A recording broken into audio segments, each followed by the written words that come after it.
Hi guys, welcome back to Buddy Fellows. Today I want to put maybe a little bit more effort into this one.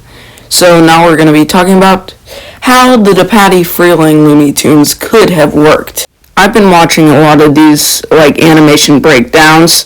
It labels when who animated that scene, especially in these when it works, to see who's the good animator. The best one is, in my opinion, Norm McCabe, mainly because he has so much experience. I mean, before he got drafted in 42, 43, he was a director. None of that footage and none of the footage I'm showing now is Norm McCabe, I think. But you can see how cheap the animation is.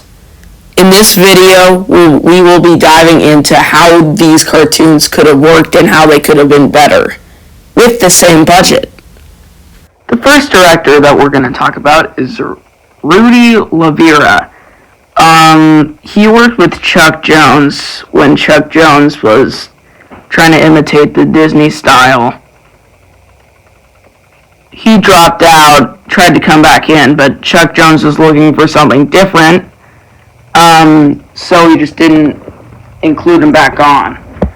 But in the whole depatie freling and 7 Artists season, almost all of these Roadrunner and Coyotes cartoons are directed by him. The last one is directed by Bob McKimson, who we will get to in a little bit.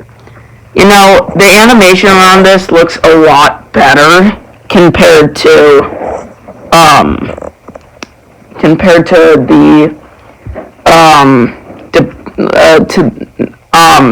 the Bob McKimson ones. That just definitely does not make this. It doesn't make the cartoon better. In fact, Rudy Lavira really didn't like how fast-paced the gags were, how Chuck Jones handled them.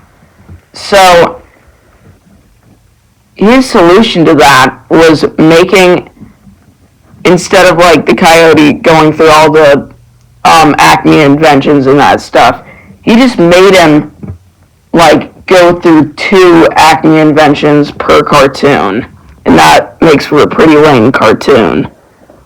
And a sandbagging one. Now we get to Robert McKimson's directing area or unit. He inherited for his Freelings unit.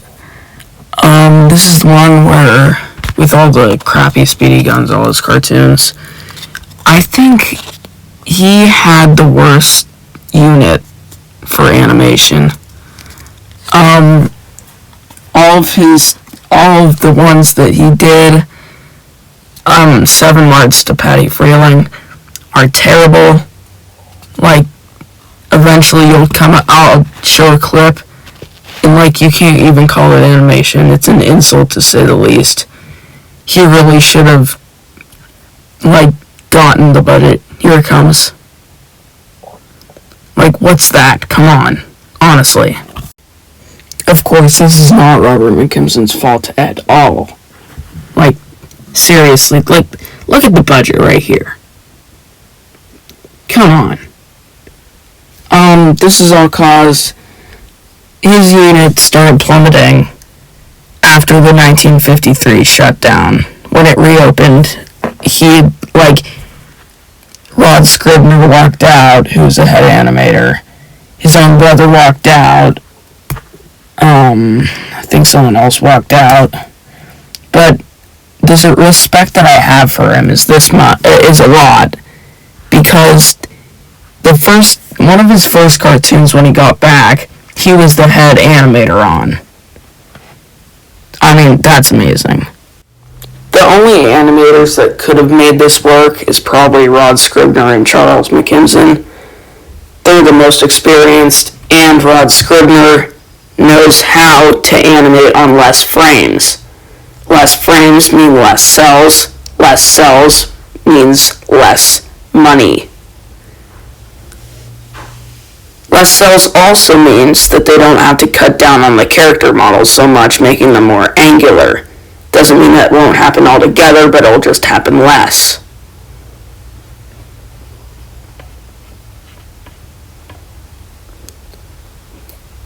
So here's another thing I want to talk about.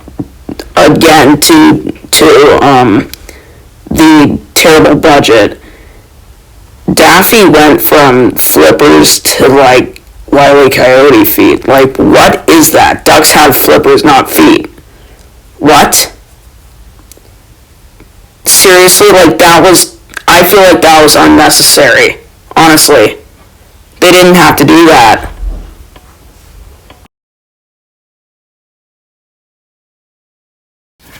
It's also worth noting that Bob McKimson inherited, I like to kind of use that word in this instance, he inherited Frizz Freeling's unit for these depatie Freeling 7 Arts cartoons. Last director that we're going to focus in on is Frizz Freeling. This is his last cartoon featured here. Roadrunner Coyote, Sylvester Speedy. You can see how can you call this a walk cycle?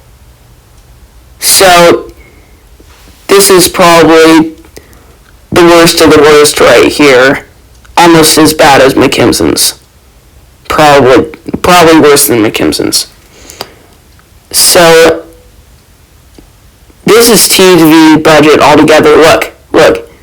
So right here, they're tracing over an amazing product, Chuck Jones Zoom and Board, Roadrunner and Coyote, thing 1956, 1955. Look, see how Coyote's design changed? But they're tracing it over so it looks terrible. Also, Bill Lava's music is on top of this, which makes it even more bad.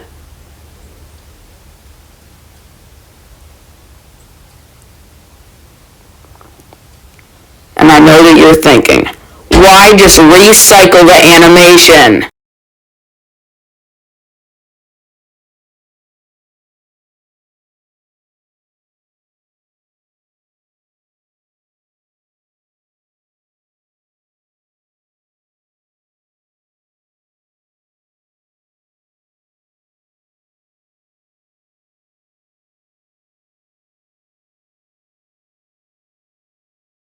How?